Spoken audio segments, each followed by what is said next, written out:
जी, बिस्मिल्लाहिर्रहमानिर्रहीम। अस्सलाम वालेकुम नाज़रीन, मेरा नाम अब्दुल्ला मार्केटिंग वाला है और मैं रेहान कॉलेज का स्टूडेंट हूँ, जैसा कि आप सब जानते हैं। और आज हमारे साथ इंटरव्यूज़ की जो सीरीज़ है, उस सीरीज़ के एक बहुत ही प्यारे, बहुत ही हमारे दिल के करीब और बहुत ही अच्छे student Rehan school Korangi campus के हमारे छोटे भाई हमारे दिल के बहुत ही करीब हैं, लेवल 1 के स्टूडेंट हैं ये और हमें बहुत ही मोहब्बत है इनसे और बहुत अच्छे स्टूडेंट हैं। तो आज हमारे साथ मौजूद है जहांज़ेब मार्केटिंग वाला, इनका नाम भी मार्केटिंग वाला है और मेरे बहुत ही अच्छे छोटे भाई हैं। तो आज जहांज़ेब से हम इनकी जर्नी के बारे में जानेंगे, इनसे पूछेंगे इनका रेहान स्कूल का सफ़र कैसा जारी है और इनको रेहान स्कूल के बारे में कैसा पता चला और इनसे इनकी सारी जर्नी के बारे में जानेंगे। अस्सलाम वालेकुम जहांज़ेब, कैसे हो आप? वालेकुम अस्सलाम अल्हम्दुलिल्लाह, मैं बिल्कुल ठीक। आप बताएं, आप कैसे हैं? जहांज़ेब, सबसे पहले आप हमारी ऑडियंस को अपना इंट्रोडक्शन करवाएँ, उसके बाद आप अपनी जर्नी के बारे में बताएँ। जी बिल्कुल। तो अस्सलाम वालेकुम एवरीवन, मेरा नाम जहाज़ेब है और मैं रेहान स्कूल कोरंगी कैंपस का लेवल 1 का स्टूडेंट हूँ। ये मेरा छोटा सा इंट्रोडक्शन है। जानज़ेब, आप हमारी ऑडियंस को बताएँ आपको रेहान स्कूल का कैसे पता चला? रेहान स्कूल में कैसे आए? आने के बाद क्या महसूस हुआ और सारी चीज़ें बताएँ। जी बिल्कुल, तो रेहान स्कूल का असल में हमें ज़्यादा पता नहीं था, तो हम वेकेशंस में अपने मामू के घर पे रुकने गए थे। तो उनके ऊपर वाले जो फ्लैट था वहाँ पे एक मतलब फैमिली रहती थी और तो उस फैमिली में एक बच्चा था जिसका नाम था अयान अर्निंग वाला। तो वो भी रेहान स्कूल में पढ़ता था और वो भी पहले कोरंगी कैंपस में था, उसके बाद वो ऑनलाइन अकेडमी में हो गया था। तो वो स्टूडेंट पढ़ते थे रेहान स्कूल में, तो उनसे मेरी मम्मा ने उनकी मम्मा से बात करी तो वहाँ से सारी इन्फॉर्मेशन मिली। तो फिर हमने रेहान स्कूल ज्वाइन करा। तो रेहान स्कूल ज्वाइन करने में मुझे बहुत ही अच्छा लगा और बहुत ही अच्छा एक्सपीरियंस था। ये बिल्कुल अलग स्कूल था, एआई से रिलेटेड स्कूल था। तो यहाँ पे बहुत अच्छा एक्सपीरियंस था। यहाँ पे हमारी पहले सर मोहसिन से ज़्यादा बात होती थी। तो शुरू में जो आए थे तो मेरे साथ मेरी मम्मा भी आती थी।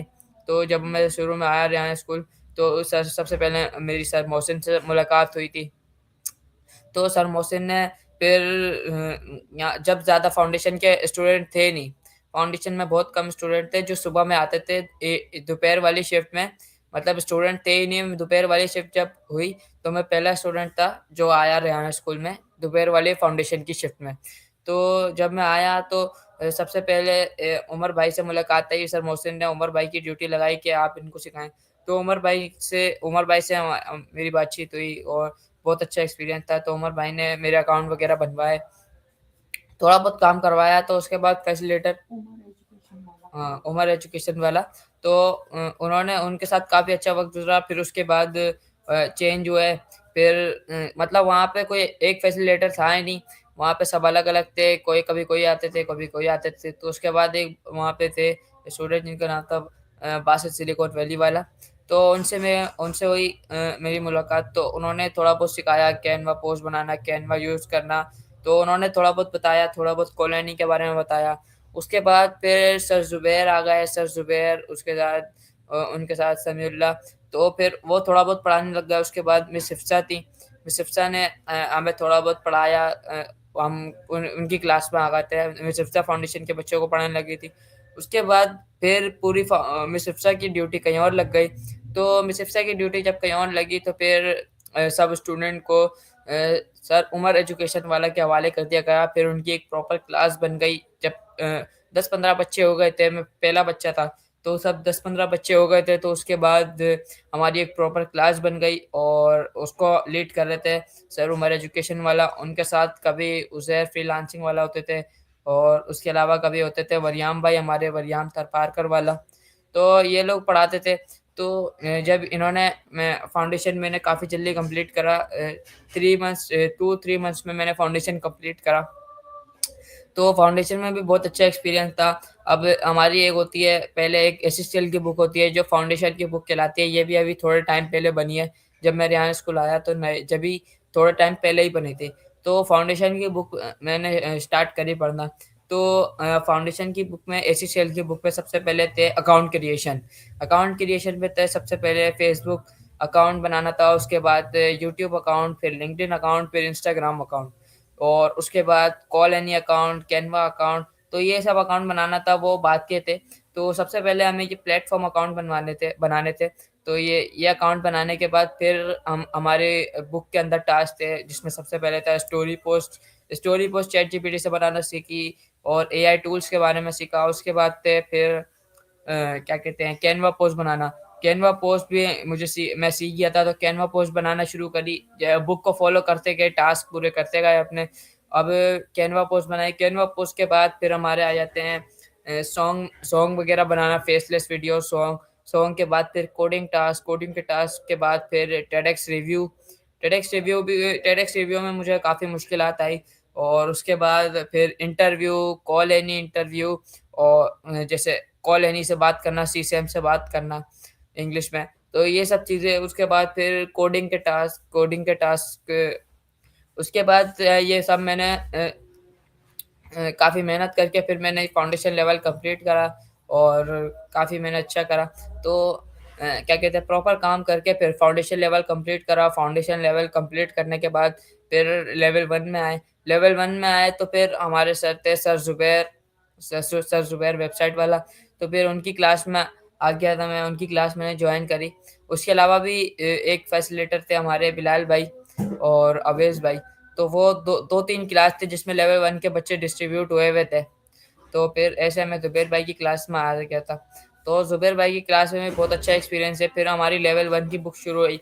अब लेवल 1 की बुक में भी ज़्यादा कुछ अलग टास्क नहीं थे, वही टास्क थे लेकिन थोड़े अलग तरीके से थे और जैसे कोडिंग वगैरह के। और उसमें 2 टास्क और ऐड हो गए। तो 2 टास्क थे कि एक थी हैबिट, के रोज़ की हैबिट के टास्क हैं, जैसे सलाम करना अपने मम्मा-पापा से। तो इस तरीके के टास्क थे जैसे नमाज़ पढ़ने का टास्क था। तो इस तरीके से टास्क थे और एक टास्क था कि सर रेहान अल्लाह वाले की लिंक्डइन में से लिंक्डइन जो प्रोफ़ाइल है वहाँ से उनकी कोई पोस्ट शेयर करना या फ़ेसबुक प्रोफ़ाइल में से पोस्ट शेयर करना। तो लेवल 1 की बुक भी काफ़ी हमें क्या कहते हैं इंटरेस्टिंग थी। तो लेवल 1 की अब बुक मैं स्टार्ट कर रहा हूँ। ना बोतल पिला दे। जी माशाल्लाह बहुत अच्छा लगा सुनकर जानज़ेब भाई आपकी जर्नी के बारे में। बहुत खुशी हुई कि आप रेहान स्कूल में बहुत अच्छे तरीके से पढ़ रहे हैं। अच्छा जानज़ेब आप मुझे ये बताएँ कि रेहान स्कूल को जॉइन किए हुए आपको कितने मंथ्स हो चुके हैं? मुझे रेहान स्कूल जॉइन करे हुए मेरे ख़्याल में 4-5 मंथ्स हो चुके हैं। अच्छा जानज़ेब आप मुझे ये बताएँ कि आप कहाँ से ताल्लुक़ रखते हैं? जी, सबसे पहले तो पाकिस्तान से और पाकिस्तान के शहर कराची से मेरा ताल्लुक़ है और मेरी पैदाइश भी यहीं की है, तो कराची के इलाके कोरंगी में है मेरी रिहाइश। अच्छा, कुरंगी में आप रहते हैं, माशाल्लाह कुरंगी के किंग हैं आप।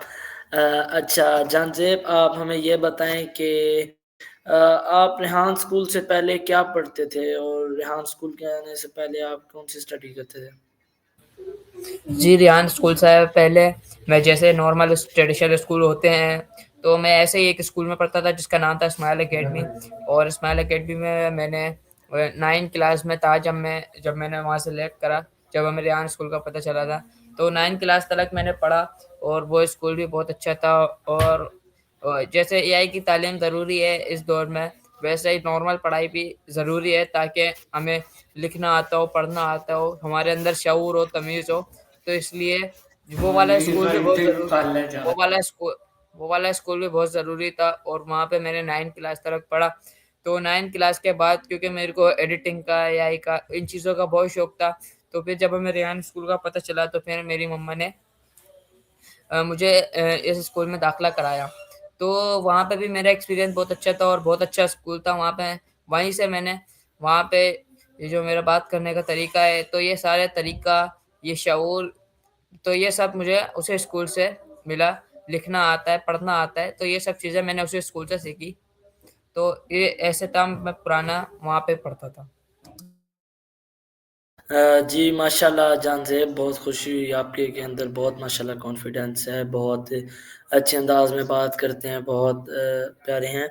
और अच्छा जानज़ेब आप मुझे ये बताएँ कि आपने जहांजेब मार्केटिंग वाला नाम क्यों चूज़ किया? क्योंकि मेरा नाम भी अब्दुल्ला मार्केटिंग वाला है और आपने जहांजेब मार्केटिंग वाला क्यों चूज़ किया?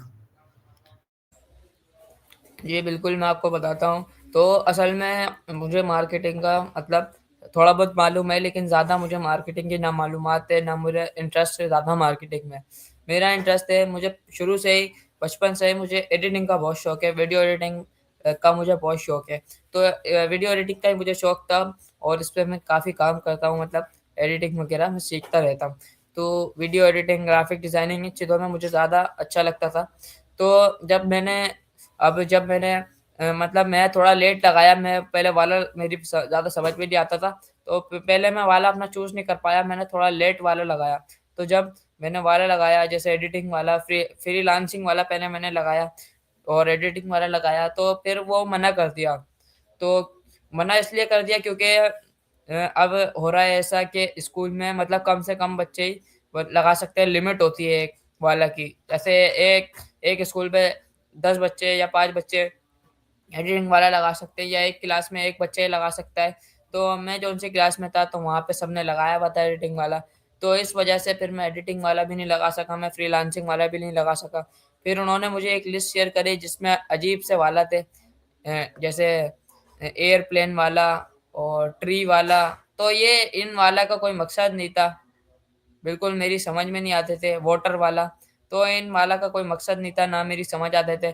तो उसमें एक जैसे मार्केटिंग वाला था खाली, तो फिर जब मैंने सबसे सही मुझे मार्केटिंग वाला लगा, क्योंकि और कोई वाला अच्छे थे ही नहीं, तो फिर मैंने वा मार्केटिंग वाला लगा लिया। तो ये वजह थी, बाकी मार्केटिंग का मुझे ज़्यादा कुछ पता नहीं है, बस थोड़ा बहुत पता है, क्योंकि मेरा इंटरेस्ट ज़्यादा दूसरी चीज़ों में था, मार्केटिंग में ज़्यादा मेरा इंटरेस्ट था नहीं। लेकिन अब मजबूरी के तहत मैंने लगा लिया, लेकिन आगे जैसे ही कोई बच्चा जैसे मेरी क्लास में से वाला हटाएगा, कोई अच्छा वाला होगा, तो वो आगे मैं चेंज कर सकता हूँ। जी जानते माशाल्लाह बहुत अच्छी बात है। आप जिस चीज़ में इंटरेस्ट हो आप वो करें और वैसे भी आप जो कह रहे हैं कि एरोप्लेन वाला, वाटर वाला और ये तो वो आपको मैं बताता चलूँ सर रेहान ने हमें जो सेशन हुए थे उनने बताया था कि आप ऐसा वाला चूज़ करें जिसमें आपको शौक हो। तो आप अभी जिस भी फैसिलिटेटर में हैं, जिस भी क्लास में आप उन टीचर से मशवरा लें और आप एडिटिंग वाला नाम रख लें। और अगर आपको एडिटिंग के मुतालिक कोई भी गाइडलाइन चाहिए हो तो आप अब्दुल हादी एडिटिंग वाला से राब्ता कर सकते हैं। वो आजकल सर रेहान के घर पे होते हैं तो उनको एडिटिंग में काफ़ी एक्सपीरियंस है, तो आप पूछ सकते हैं। अच्छा जानज़ेब मुझे ये बताएँ कि घर में सबसे ज़्यादा आप कितने भाई हैं? आप कितने बहन-भाई हैं आप? जी, हम 2 ही भाई हैं, एक मैं हूँ और एक मेरा छोटा भाई है, तो हम 2 ही भाई हैं। अच्छा, आप 2 भाई हैं, बहनें आपकी कोई नहीं। अच्छा जानज़ेब मैं आपसे ये पूछता हूँ कि घर में सबसे ज़्यादा लाड-प्यार वाला कौन है? आप या आपके दूसरे भाई? जी, हम दोनों ही भाई एक ही जैसे हैं मतलब, तो ज़्यादा कुछ नहीं है, लेकिन हम दोनों भाई एक एक ही जैसे हैं। अच्छा जानज़ेब अच्छा मैं आपसे कुछ फ़नी क्वेश्चन पूछूँगा। आप मुझे ये बताएँ घर में जब कभी गुस्सा आता है या कभी-कभी डाँट पड़ती है या कभी मार भी पड़ जाती है तो कभी मम्मा से ज़्यादा मार पड़ती है या बाबा से ज़्यादा मार पड़ती है? मार तो हर बच्चे को ही पड़ती है, ये तो हो नहीं सकता कि मार ना पड़ती हो। तो ये तो हर जी, किसी की बिल ज़िंदगी का एक हिस्सा है। तो मुझे भी बहुत मारें खाई हैं मैंने अपने बाबा से, तो आप मुझे बताएँ आप बाबा से ज़्यादा मार खाते हैं या मम्मा से? जी, अब तो मतलब थोड़ा बड़ा हो गया हूँ, तो इसलिए अब तो मुझे मार नहीं पड़ती। लेकिन जब मैं छोटा था, तो क्या कहते हैं, मतलब जब मैं छोटा था, तो गलतियों पे मुझे मार पड़ती थी और पापा मुझे ज़्यादा मारते थे। तो सबको ही पड़ती है, डाँट डाँट भी पड़ती है, मार भी पड़ती है। लेकिन पापा ज़्यादा करते थे, क्योंकि पापा मतलब तेज़ थे हमारे, तो इसलिए तो गलती करने पे तो सबको ही डाँट पड़ती है, सबको ही मार पड़ती है। अच्छा मम्मा भी जानते करती हो थी, आप मुझे लेकिन मम्मा थोड़ा कम डाँटती थी। अच्छा जानते हो आप मुझे ये बताएँ कि आपको खाने में सबसे ज़्यादा क्या पसंद है? जी, खाने में मैं मतलब बहुत कम डिशेज़ है जो मुझे नहीं पसंद, बाकी मैं माशाल्लाह से हर चीज़ खा लेता हूँ। लेकिन जो मुझे ज़्यादा पसंद है डिशेज़, वो जैसे बिरयानी हो गई, कौरमा हो गया और बर्गर वगैरह हो गए, तो ये चीज़ें मुझे ज़्यादा पसंद है। बाकी मैं अच्छा। मतलब माशाल्लाह से सब चीज़ें खा लेता हूँ। अच्छा, आप मेरी तरह फ़ास्ट फ़ूड लवर हैं या फिर आप देसी लवर हैं? जैसे कढ़ाई, कोरमा ये चीज़ें, ये ज़्यादा पसंद है या fast food, pizza, burger, shawarma? जी, फ़ास्ट फ़ूड भी मुझे पसंद है वैसे, लेकिन मुझे बिरयानी वगैरह भी पसंद है। बाकी फ़ास्ट फ़ूड भी पसंद है, दोनों लेवल रख के ही चलते हैं। अच्छा, माशाल्लाह। अच्छा जानज़ेब, आप हमें ये बताएँ कि आपकी हॉबीज़ क्या हैं? जी, मेरी हॉबीज़ ये है कि मतलब एडिटिंग में ज़्यादा से ज़्यादा चीज़ें सीखूँ मैं। तो मेरी हॉबीज़ ये है कि मैं मतलब वीडियो एडिटिंग करता हूँ, तो ये मेरी हॉबीज़ है। बाकी अगर बिल्कुल फ़ारिग टाइम होता है, जैसे कोई काम मुझे नहीं होता है, तो मैं मतलब मूवीज़ वगैरह देख लेता हूँ। मुझे मूवीज़ वगैरह देखने में भी इंटरेस्ट है। ड्रामा वगैरह तो मैं ज़्यादा नहीं देखता, ना कार्टून वगैरह। तो मूवीज़ में भी मुझे इंटरेस्ट है, तो मैं ज़्यादातर मूवीज़ देख लेता हूँ। वरना जो पहले अपना काम होता है, पहले उसे पूरा करने की कोशिश करता हूँ। अच्छा जानज़ेब, माशाल्लाह बहुत अच्छे जवाब दे रहे हैं आप हमें। अच्छा, आप हमें ये बताएँ कि आपकी ऐज कितनी है? जी, मेरी एज माशाल्लाह से 15 इयर्स है और अभी 16 में लगा हुआ हूँ। माशाल्लाह। अच्छा जानज़ेब, अब आप हमें ये बताएँ कि आप क्या ऐसा काम है, क्या ऐसी चीज़ है जो आप करना चाहते हैं? कोई ख़्वाहिश ऐसी? जी, मेरी मेरी ख़्वाहिश ये है कि मैं मतलब अब आया हूँ, जहाँ स्कूल आया हूँ, तो मतलब मैं एक मतलब अब मैं जिस चीज़ में मेहनत कर रहा हूँ, जैसे मैं वीडियो एडिटर बनना चाहता हूँ, तो अच्छा वीडियो एडिटर, तो मतलब मैं जिन चीज़ों पे काम कर रहा हूँ, मेरी ख़्वाहिश यही है कि बस मैं वो उन चीज़ों को हासिल कर लूँ और क्या कहते हैं, ये जितनी मेरी मम्मा-पापा को मेरे से मतलब उम्मीदें हैं, तो मैं उन उम्मीदों को पूरा कर सकूँ। अपनी ख़्वाहिशात है मेरी, मेरे मम्मा-पापा की ख़्वाहिशात है, तो मैं उनको पूरा कर सकूँ। अपने मम्मा-पापा को हज-उम्रा करा सकूँ। तो ये सब मेरी ख़्वाहिशात हैं और एक अच्छा इंसान बनूँ मैं, नमाज़ें पढ़ूँ। नमाज़ें तो जितनी पढ़ सकता हूँ, अभी भी पढ़ता हूँ मैं। लेकिन बाकी और इबादतगार बंदा बनूँ और बाकी जो अपना काम चल रहा है, उसे भी पूरा करूँ। जान साहब, माशाल्लाह बहुत बहुत अच्छी बात है। मैं आपसे इसी तरह का सवाल एक्सपेक्ट करता था और आप बहुत अच्छे हैं। अल्लाह आपकी ख्वाहिशात को पूरा करे और सबसे बड़ी बात सबसे बड़ी नेमत, सबसे बड़ी ज़िंदगी की यही होती है कि माँ-बाप का साथ होना। तो हम घर से जब दूर होते हैं तो सबसे ज़्यादा चीज़ जो हमें परेशान करती है, सबसे ज़्यादा हम रात को रोते हैं बैठ के तो अपनी माँ को याद करते हैं। तो आपके साथ तो आपकी वालिदा हैं, आप उनकी कदर करें, उनकी इज़्ज़त करें और उनके उनका वो करें। माँ-बाप की कदर इंसान को तब होती है जब वो घर से बाहर निकलता है। तो मैं घर का सबसे लाडला बेटा था, अपनी माँ का सबसे लाडला बेटा था। तो अब जब मैं घर से बाहर होता हूँ तो मुझे हर वक़्त मेरी माँ याद आती है। तो मैं आपसे यही कहूँगा कि आप अपनी माँ की कदर कभी करना ना छोड़िएगा, चाहे जो मर्ज़ी हो जाए, चाहे वो जितना मर्ज़ी आपको मारे, डाँटे, माँ तो माँ होती है। जान ज़ेब, बहुत शुक्रिया आपका, बहुत मुझे अच्छा लगा आपसे बात करके, बहुत खुशी हुई। एंड में आप कोई बात करना चाहोगे, कोई पैगाम, कोई चीज़ तो बता दो? जी, बिल्कुल, मैं लास्ट एडवाइस आपके व्यूअर्स को ज़रूर दूँगा। तो मेरी लास्ट एडवाइस यही है कि जो आपका शौक है, जिस शौक मतलब जो आप करना चाहते हैं, वो आप ज़रूर करें और दुनिया वालों को मत जाएँ कि दुनिया क्या सोचेगी, अपने सोचने पे जाएँ कि आपको किस चीज़ का शौक है, आप क्या कर सकते हैं।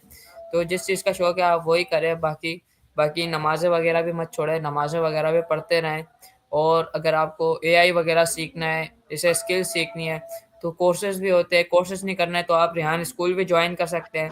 यहाँ पे भी बहुत अच्छी तालीम होती है और आपका कॉन्फिडेंस लेवल, आपका इंग्लिश और एआई स्किल्स और communication skills, video editing, graphic designing, vibe coding, तो ये सब चीज़ें भी आप सीख सकते हैं। आपको जिस चीज़ में इंटरेस्ट हो, आप वो चीज़ सीखें और नमाज़ें वगैरह भी पढ़ते रहें, तो मेरी यही एडवाइस होगी। जी, बहुत शुक्रिया आपका जानज़ेब, और थैंक यू सो मच दोस्तों वीडियो देखने के लिए। ये थे हमारे जानज़ेब मार्केटिंग वाला जो कि हमारे Rehan school Korangi campus level 1 के स्टूडेंट हैं और किंग हैं कोरंगी के। बहुत अच्छा लगे हमें इनसे बात करके और बहुत खुशी हुई।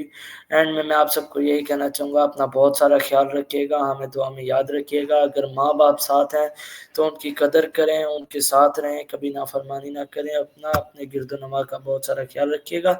अल्लाह हाफ़िज़।